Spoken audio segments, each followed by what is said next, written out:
नमस्कार दोस्तों, आज हम बात करने वाले हैं भारत के आज पेश हुए केंद्रीय बजट 2026-27 की। इस बजट में सरकार ने विकास, रोजगार और भविष्य की अर्थव्यवस्था को लेकर कई बड़े फैसले लिए हैं। चलिए आसान भाषा में समझते हैं कि इस बजट में आपके लिए क्या खास है। इस साल के बजट का फोकस साफ है, भारत की अर्थव्यवस्था को तेज रफ्तार देना। सरकार चाहती है कि देश में ज्यादा उत्पादन हो, लोगों की कमाई बढ़े और हर वर्ग को विकास का फायदा मिले। यानी ये बजट सिर्फ आज के लिए नहीं, बल्कि आने वाले कई सालों की तैयारी है। सरकार ने इस बार इंफ्रास्ट्रक्चर पर बहुत बड़ा खर्च रखने का फैसला किया है। करीब 12 लाख करोड़ रुपए से ज्यादा सड़क, रेलवे, बिजली और बड़े प्रोजेक्ट्स पर लगाए जाएंगे। इससे देश में विकास भी तेज होगा और लाखों नई नौकरियां भी बनेंगी।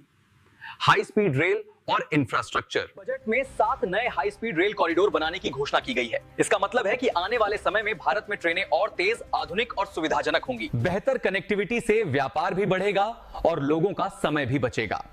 आयकर टैक्स स्लैब्स में बदलाव नहीं। इस बार आम नौकरी पेशा लोगों के लिए आयकर स्लैब में कोई बड़ा बदलाव नहीं किया गया, यानी टैक्स दरें पहले जैसी ही रहेंगी। लेकिन सरकार टैक्स सिस्टम को आसान और कम झंझट वाला बनाने पर काम कर रही है। सरकार चाहती है कि ज्यादा से ज्यादा चीजें भारत में ही बने। इलेक्ट्रॉनिक्स, सेमीकंडक्टर्स और दवाइयों के उत्पादन को बढ़ावा दिया जाएगा। इससे भारत दुनिया का बड़ा मैन्युफैक्चरिंग हब बन सकता है और युवाओं को रोजगार मिलेगा। किसानों और गांवों के विकास पर भी इस बजट में खास ध्यान दिया गया है। उच्च मूल्य फसलों और नई कृषि तकनीकों को बढ़ावा दिया जाएगा। सरकार का मकसद है कि किसानों की आय बढ़े और ग्रामीण अर्थव्यवस्था मजबूत हो।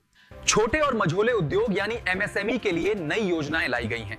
इन उद्योगों को सस्ता कर्ज, निवेश और सरकारी मदद मिलेगी। स्वास्थ्य क्षेत्र के लिए भी बड़ी घोषणाएं की गई हैं। बायोफार्मा और मेडिकल रिसर्च को बढ़ावा देने के लिए हजारों करोड़ रुपए का प्रावधान रखा गया है। इससे भारत हेल्थ केयर और दवा निर्माण में वैश्विक स्तर पर आगे बढ़ सकता है। This sector provides the most employment in the country, so its strengthening is very important. सरकार ने राजकोषीय घाटे को लगभग 4.3% तक सीमित रखने का लक्ष्य रखा है। इसका मतलब है कि सरकार खर्च भी बढ़ा रही है, लेकिन आर्थिक संतुलन भी बनाए रखना चाहती है। यह अंतर्राष्ट्रीय निवेशकों के लिए भी अच्छा संकेत माना जाता है। कुल मिलाकर यह बजट मुफ्त योजनाओं से ज्यादा लंबी अवधि के सुधारों पर केंद्रित है। सरकार का फोकस है मजबूत अर्थव्यवस्था, ज्यादा निवेश और स्थायी विकास। आपको बजट का कौन सा हिस्सा सबसे ज्यादा अच्छा लगा, कमेंट में जरूर बताइए। वीडियो पसंद आया हो तो लाइक करें, शेयर करें और चैनल को सब्सक्राइब करना ना भूलें। मिलते हैं अगले वीडियो में।